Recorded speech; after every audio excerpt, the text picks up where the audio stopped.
존경하는 1330만 경기도민 여러분, 송한준 의장님을 비롯한 선배 동료 의원 여러분, 그리고 이재명 지사님과 이재정 교육관님을 비롯한 공직자 여러분, 언론인 여러분, 안녕하십니까?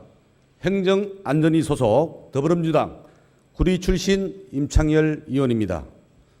본 의원에게 도정과 교육행정에 관한 질문을 할 수 있도록 배려해 주신 데 대하여 깊은 감사를 드립니다. 먼저 새로운 경기도를 만들겠다는 열정으로 경기도정을 이끌고 계신 이재명 지사님께 질문을 드리고자 합니다. 오늘 저는 지역 경제를 살리기 위해 시작된 테크노밸리 사업이 오히려 지역 경제를 죽이게 된 절박한 상황 때문에 이 자리에 섰습니다. 올해 10월에서 11월 사이에 북부 2차 테크노밸리 공동사업 시행자 기본협약 체결이 예정되어 있습니다. 그런데 기존에 맺어진 테크노밸리 사업의 기본협약들을 살펴볼 때 이번에 맺을 기본협약 역시 기초자치단체들의 재정을 파탄에 이르게 할 만큼 위협적인 내용이 포함되어 있습니다. 그것은 테크노밸리 사업 준공 후 3년이 지나도록 미분양이 될 시에는 그 미분양된 용지를 기초자치단체가 전액을 부담해 매입하도록 하는 그 조항인 것입니다. 이런 불합리한 내용은 협약 체결을 앞둔 구리 남양주 테크노밸리뿐만 아니라 양주, 일산 테크노밸리 사업에도 동일하게 적용되고 있습니다. 존경하는 이재명 지사님, 구리 남양주 테크노밸리 사업은 경기도시공사가 51%, 구리 남양주 도시공사가 49%를 투자하는 사업입니다. 사업에 따른 수익은 투자한 지분에 따라 배분하면서 손실에 대해서는 일방적으로 기초자치단체가 부담하도록 하는 것은 구리시와 남양주시의 재정을 파탄시키는 일과 같습니다. 사실 이 문제는 입찰 단계에서 여러 기초자치단체들이 테크노밸리 유치를 위해 미분양 용지 처리 방안을 먼저 제시했기 때문이라는 것을 본 의원도 잘 알고 있습니다. 그러나 지역 경제를 살리기 위해 재정에 부담이 될 줄 알면서도 절박한 선택을 할 수밖에 없었던 구리시와 남양주시를 비롯한 기초자치단체들의 입장을 경기도가 널리 헤아려 줘야 한다고 생각합니다. 본 의원은 무조건 경기도가 책임져 달라는 터무니없는 주장을 하려는 것이 아닙니다. 지분에 따라 수익을 나누듯이 미분양과 같은 손실이 발생할 때도 그 지분에 따라 그 책임을 경기도와 구리 남양주시 등 기초자치단체가 함께 나누자는 것입니다. 평소 공정한 사회, 정의로운 대한민국을 모토로 하시는 지사님께서는 이런 본 의원의 제안을 어떻게 생각하시는지 답변해 주시기 바랍니다. 다음은 공공주택 개발로 인해 주변 지역에 겪는 교통정체에 관하여 질문을 드리겠습니다.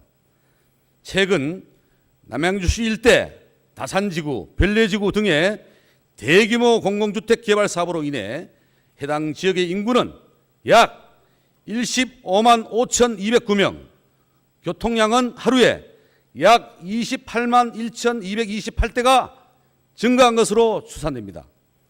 이렇게 증가한 인구와 차량 대부분이 서울로 출퇴근하며 인접한 구리시의 도심을 통과해 심각한 교통 정체를 초래하고 있습니다. 더욱이 다산 별내 신도시가 입주가 아직 진행 중이라 입주가 완료된 후에는 인구와 차량이 더욱 늘어나 교통 정체는 지금보다 더 악화될 것입니다. 신도시가 생겨 인구가 증가하는 것은 경기도의 미래를 생각할 때 바람직하지만 그로 인해 발생하는 피해를 인접지역 주민들만 몫으로만 돌려서는 안 될 것입니다. 따라서 본 의원은 지사님께서 구리시 주민들의 어려움을 해결하기 위해 강력교통계획을 포함한 특단의 대책을 수립해 주실 것을 당부드립니다.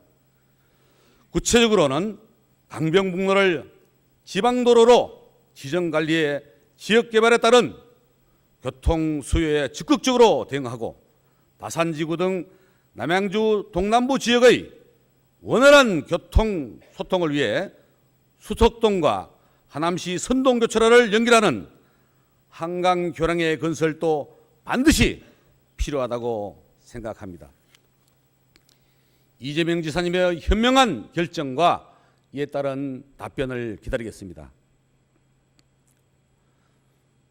마지막으로 갈매지구 학급 부족 문제에 대해서 이재정 교육감님께 질문을 드리겠습니다. 한국토지주택공사가 시행하는 갈매지구 공공주택 사업을 갈매동 150만 6천여 제곱미터에 9,499가구를 지어 인구 3만여 명을 수용하는 사업으로 지난달 31일 바로 내일 준공을 앞두고 있습니다.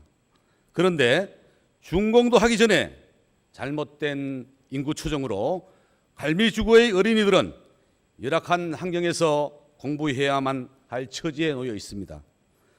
공공주택의 입주가 시작되면서 현재의 초등학교만으로 학생들을 모두 수용할 수 없어 학급 부족 문제가 지속되고 있기 때문입니다. 그런데도 사업을 진행하는 국토교통부는 문제의 해결보다 공사 진행에만 급급하고 있습니다. 현재 갈매지구에는 1,353명의 초등학생들이 갈매초등학교와 산마루 초등학교 등 2개 초등학교 31개 교실에서 공부하고 있습니다.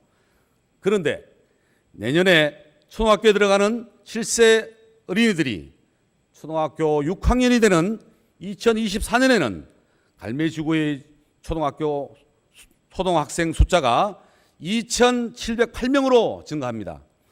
현재 갈매지구 초등학생에 다니는 전체 학생 수보다 많은 1,355명이 증가하는 것으로 증가율 100%, 정확히 2배가 증가하는 것입니다. 하지만 같은 기간 동안 추가로 확보할 수 있는 교육 공간은 유휴 교실 7개뿐입니다. 지금은 한 교실에 27명이 학생이 공부하고 있지만 6년 뒤에는 한 교실에 46명 학생이 공부하게 되는 것입니다.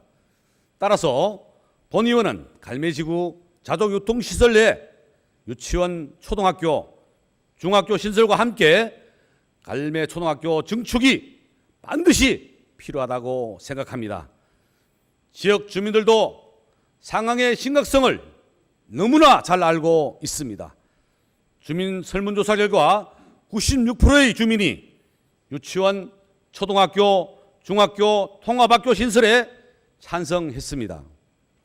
그러나 국토교통부는 주민 협의안이 없다는 이유로 대책 마련에 소극적인 태도를 보이고 있습니다. 해당 지역의 기초자치단체인 구리시에서는 여러 차례 지구계획 변경을 신청해 갈매초 증축과 유치원, 초등학교, 중학교, 통합학교 부지 확보를 위해 노력해 왔으나 국토교통부는 지난 7월 31일 고시를 통해 구리갈매 공공주택지구 지구계획 변경 11차 승인 사항 중에 학교 부지 용도 변경에 대해 미반영 조치했습니다. 본 의원은 이 자리에서 누구의 잘못을 질타하려는 것도 아닙니다. 다만 새로 입주하는 갈매 공공주택지구의 가밀한 학급 문제가 눈앞에 있으니 이를 해결하기 위해서 경기도와 교육청 그리고 의회가 하나로 힘을 모아주실 것을 부탁드리려고 합니다. 학생 수가 증가하고 가밀 학급이 충분히 예상되는 만큼 지금부터라도 교육청이 적극적으로 나서서 학교 신설을 위한 부지 확보와 교실 증축에 필요한 예산 확보에 최선을 다한다면 충분히 해결할 수 있는 문제라고 생각합니다.